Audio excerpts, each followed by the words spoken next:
I discovered someone had been living in my apartment basement for months without me knowing. I moved into this really cheap apartment about a year ago in an older part of the city. The rent was suspiciously low for the area, but the landlord said it was because the building was old and had some quirks. I figured quirks meant creaky floors and outdated plumbing, which I could deal with for the price. The apartment was on the second floor of a 3-story building, and I had access to a small basement storage area that came with my lease. It was one of those creepy underground spaces with stone walls, exposed pipes, and a single bare light bulb hanging from the ceiling. I only went down there once when I first moved in to check it out, decided it was too depressing to use for storage, and basically forgot about it. For the first few months, everything was normal. The apartment was actually pretty great despite being old. Good natural light, decent space, and my neighbors were quiet. But around month 4, I started noticing weird things that I initially blamed on the building's age. Food would go missing from my refrigerator. Not entire meals, but small things. A few slices of bread, some lunch meat, a banana. I thought maybe I was just forgetting that I'd eaten them. My shampoo and soap seemed to be running out faster than they should. But again, I figured maybe I was using more than I realized. The weird part was my laundry. I'd put a load in the building's shared laundry room in the basement, and when I'd come back to move it to the dryer, items would be missing. A t-shirt here, socks there, nothing expensive or obvious, just random pieces. I complained to the landlord about other tenants stealing laundry, but he said no one else had reported any issues. Then I started hearing sounds. Soft bumping noises that seemed to come from below my apartment, usually late at night or early in the morning. The building was old, so I assumed it was just settling or maybe pipes expanding and contracting.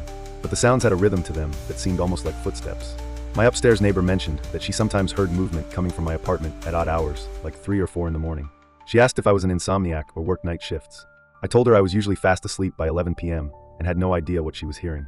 That's when I started paying closer attention to the sounds. I'd lie in bed at night and listen carefully, and sure enough, there would be soft movements that seemed to come from directly below my bedroom. Not random creaking, but deliberate, careful footsteps. Someone was definitely moving around down there.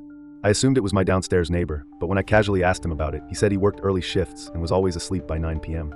Plus, his apartment layout was different from mine, so the sounds weren't coming from his bedroom. The missing food became more obvious. I started keeping mental notes of exactly what was in my fridge, and items were definitely disappearing. Not just food either, toilet paper, toothpaste, even some of my clothes from the laundry room. It was like someone was gradually taking small amounts of my supplies.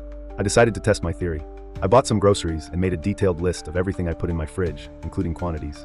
2 days later, half a loaf of bread was gone, 3 slices of cheese were missing, and an entire container of leftover pasta had vanished. That night, I decided to stay awake and listen. Around 2 a.m., I heard them. Footsteps, clear as day, coming from below my apartment. But not from my downstairs neighbor's unit. These were coming from further below, like from the basement level. I remembered my storage area and realized I hadn't been down there in months. The next morning, I grabbed my keys and went to investigate. The basement hallway felt different somehow, like the air had been disturbed recently. My storage unit was at the end of the hall, and as I approached it, I noticed something that made my heart race. The lock was missing. The door to my storage unit was closed, but the padlock I'd put on it when I first moved in was completely gone. I stood there for several minutes, trying to decide if I should open the door or call the police first. Curiosity won over caution, and I slowly opened the door. What I found inside made me stumble backward in shock.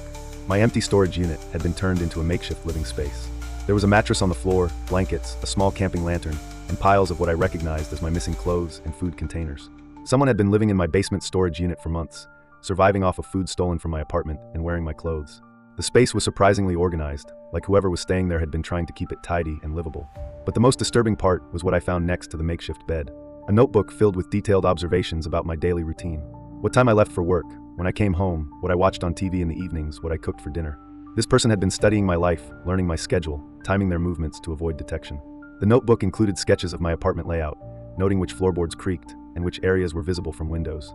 They had mapped out the safest routes through the building and the optimal times to move around undetected. As I stood there reading through months of surveillance notes about my own life, I heard something that made my blood freeze. Footsteps in the basement hallway, coming toward my storage unit. Someone was coming back, and I was trapped in their makeshift home.